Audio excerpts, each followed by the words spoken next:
that artists are supposed to be crazy, sensitive, and paranoid, and their curators are considerate, flexible, and rational. These two kinds of people are the most regular contact during my working hours.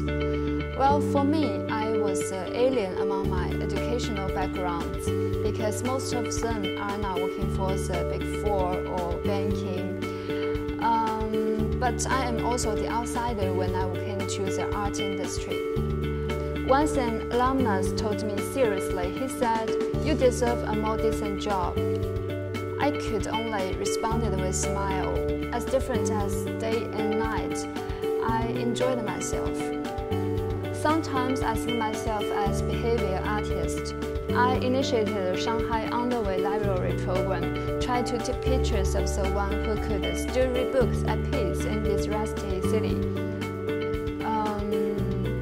The excitement I had when finally found a target was beyond the world. Well, yes, I have the blood for art, but I'm also a technology fan. I assume technology is the strongest weapon for the young generation like me to have a chance to make some impact. I have designed the prototype of a platform which aims to visualize the data of the culture industry. I'm also fond of music. There are more than 10,000 songs in my iPod, from rock and roll to alternative, from folk to hip-hop. I have them all. Once as a land lover, I risked my life for diving because I don't want to ruin my vacation on the island. Now I have the AOW license and feel like a fish in the water.